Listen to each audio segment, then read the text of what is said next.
What if I told you that the biggest market moves, the ones that wipe out portfolios, pump asset bubbles, crash currencies, and flip economies upside down, don't start on Wall Street, don't come from hedge funds, and don't even come from presidents? They come from a handful of unelected officials, sitting in a quiet room, pressing buttons the public never sees, using tools most people don't even know exist. And here's the wild part. These tools can move global markets overnight without passing a law, without a vote, without a debate, without even a press conference. Just one action, one announcement, one tweak to an obscure mechanism. Trillions of dollars shift instantly. So here's the mystery we're unpacking today. What are the secret tools central banks use to move the markets overnight? Where did they come from? Why did they work so fast? And how did they end up more powerful than governments themselves? This is not conspiracy.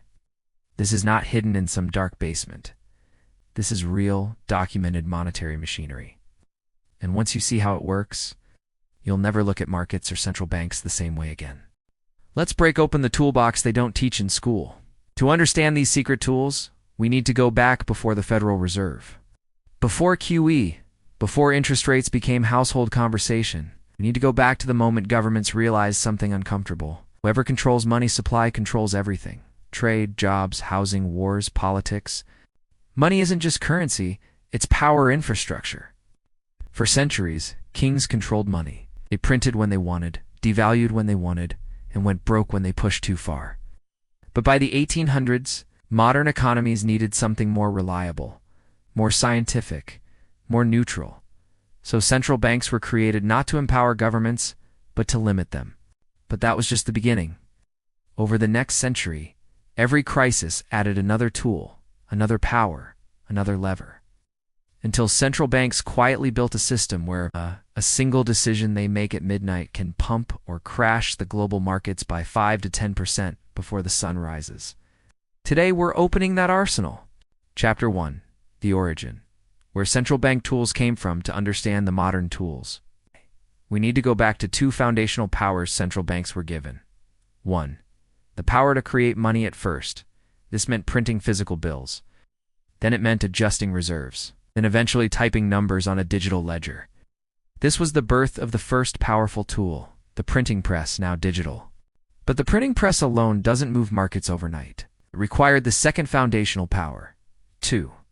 The power to underwrite the entire banking system. Bank runs were common in the 1800s and early 1900s. If even a few people got scared, the whole system collapsed. So central banks were given the authority to be lender of last resort. This created the second tool. Emergency liquidity windows, the first secret lever banks could pull instantly. But both these powers were limited. Until something dramatic happened. Since 1971 shock. The birth of unlimited tools in 1971. President Richard Nixon ended the gold standard. Once money wasn't tied to gold anymore, the central bank toolbox upgraded from influential to God tier. Because suddenly, money became whatever the central bank said it was. No gold, no constraints, no hard limit. From that moment, every crisis added new tools, each more powerful than the last. By the time 2008 hit, central banks had assembled an arsenal capable of reshaping markets and ours. Now let's break down those tools, one by one. Chapter 2. The Rise. The tools that move markets instantly. Modern central banks have dozens of tools, but only a few can move the markets overnight. We're covering the most important, the overnight shock tools. Tool number 1, forward guidance, aka market mind control. This is the tool nobody talks about, but everybody reacts to. Forward guidance is simple. Central banks move markets using words, not actions. They hint at rate hikes, rate cuts, asset purchases, QE, QT, and the market instantly reacts. No law passed, no policy changed, no money printed, just a sentence like, "We expect rates to stay lower for longer." Boom, stocks fly. Boom, bonds react. Boom, currencies shift. Why does this work? Because markets don't trade on today, they trade on expectations. Forward guidance is the closest thing central banks have to a cheat code. Tool number 2, OMO, open market operations. This is the oldest tool, but still one of the most powerful. OMO is when central banks buy or sell government bonds. Why does that matter? Because the second the central bank buys bonds, interest rates fall, borrowing gets cheaper, stocks rise, housing gets a boost, currencies weaken when they sell bonds. Interest rates rise, markets cool, liquidity tightens. Risk assets fall. These adjustments can happen overnight. Is the original overnight market mover. Tool number 3, reserve requirements, the secret multiplier. This one is low-key but insanely powerful. Central banks can require banks to hold more or less money in reserves. Change one number, and suddenly banks can lend more, lend less, flood the economy with credit, shut credit down overnight. This tool is so powerful that many central banks barely touch it anymore because one mistake can crash the system. Tool number 4, discount window, the banking emergency button. This is the panic button. Ow. When a bank is in trouble, liquidity crisis, withdrawals, margin calls, it can borrow directly from the central bank. This tool can prevent bank runs, stock market crashes overnight, liquidity freezes. The central bank uses it quietly, often late at night, to stop chaos before markets open. Most people don't even know when this happens, but insiders do. Tool number 5, QE quantitative easing, money printing 2.0. When 2008 hit, central banks needed a new weapon. Enter key. QE is massive scale asset buying with freshly created money. The Fed buys government bonds, mortgage-backed securities, corporate bonds, sometimes even ETFs. The effect. Interest rates collapse, asset prices jump, markets stabilize, liquidity floods. The system QE literally changed the DNA of modern markets. It made central banks the biggest buyers of debt in history. Whatever they buy, rises. Whatever they stop buying, falls. And QE announcements can move the market within minutes. Tool number 6, QT quantitative tightening, the market chokehold. QT is the opposite of QE. The central bank sells assets or lets them roll off. This removes money from the system. QT is the most dangerous tool because liquidity shrinks fast, borrowing costs jump, markets fall, banks panic, credit tightens. QT announcements, especially surprise ones, can trigger instant market sell-offs overnight. Tool number 7, FX swap lines, global money pipelines. This is one of the least understood but most powerful tools. Central banks have secret swap lines, money pipelines that let them send dollars to other central banks instantly. Why do they do this? Because the world runs on dollars. When foreign banks run out of dollars, they panic, and panic spreads globally. Swap lines can stop a global financial crisis overnight. In 2008, 2011, and 2020, swap lines saved Europe and Asia from collapse. This tool is so powerful that some countries envy it, some fear it, and some beg for access. But the Fed controls it. Tool number 8, repo operations, the shadow market. Switch repos are overnight loans between banks, funds, and institutions. When the repo market fails, everything fails. In September 2019, interest rates in the repo market suddenly spiked to 10% overnight. Within hours, the Fed intervened with billions. This tool is like CPR for the financial system, applied instantly when something breaks after hours. Tool number 9, yield curve control, the nuclear option, only used in extreme scenarios, like in Japan. Ow.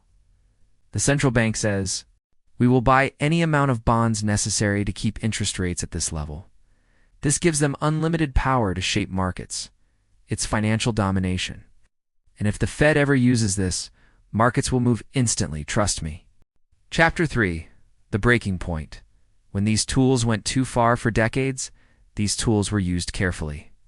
Then 2008 happened, and suddenly central banks went full throttle. They pulled every lever. They created new programs, printed trillions. They became the biggest player in every market. This was the moment central banks crossed the line from stabilizers to market makers, price setters, liquidity providers, and in some cases, economic rulers. But the real breaking point wasn't 2008, it was 2020. The pandemic's central banks go God mode in 2020. Every central bank on earth did something unprecedented. Printed trillions, cut rates to zero, injected liquidity everywhere, bought corporate bonds, bailed out markets, expanded balance sheets at historic speed. This wasn't stimulus. This was financial shock and awe. Asset prices exploded. Stocks, crypto, housing, commodities, everything pumped. But inflation also exploded globally. And now central banks had a new problem. Their tools had backfired. Chapter 4. The Fallout. What happens when they overuse the toolbox? The fallout hit in waves. Wave 1. Inflation spiral. The money supply jumped so fast, prices followed. Wave 2. Asset bubbles. Stocks and housing became wildly overpriced. Wave 3. Wealth inequality. QE inflated assets that the wealthy already owned. Wave 4. Global debt crisis. Cheap money encouraged governments to borrow too much. Wave 5. Rate hike shock to fix inflation. Central banks aggressively raised rates. This triggered bank collapses, bond losses, mortgage spikes, currency swings, recession fears. The tools that once saved markets were now causing damage. And so central banks tried something else. Chapter 5. Failed fixes. When the tools stopped working, central banks attempted forward guidance adjustments. Slower QT, targeted liquidity, emergency lending, repo support, FX interventions. But something had changed. Markets had become addicted to easy money. Every time central banks tightened, something broke. Every time they loosened, inflation returned. They had reached a point where their tools worked too well, and then stopped working at all. Chapter 6. Modern Parallels. Shocking data. Let's look at the numbers that reveal the truth. 1. 80% of US dollars in existence were created in the last 15 years. 2. The Fed now moves trillions through overnight repo and reverse repo facilities daily. 3. Global debt is over $300 trillion and depends on low rates. 4. The Fed controls more US treasuries than any foreign country. 5. Central banks now influence stock markets, bond markets, mortgages, currencies, commodities, crypto. Everything is tied to central bank decisions, which means modern markets are not free markets. They're centrally managed ecosystems. And the tools we covered are the strings behind the puppets. Final takeaways. Takeaway 1. Central banks built their power tool by tool, crisis by crisis. Each panic added new levers until they controlled liquidity itself. Takeaway 2. These tools move markets instantly because markets run on expectations and liquidity. Change either, and you move everything. Takeaway 3. Central banks are now trapped by their own tools. Too much easing equals inflation. Too much tightening equals recession. Too much QE equals bubbles. Too much QT equals crashes. They are walking a tightrope, and the world is walking with them. Closing warning, if trends continue, we're heading toward an economy where markets don't move on earnings. They don't move on growth. They don't move on innovation. They move on central bank decisions alone.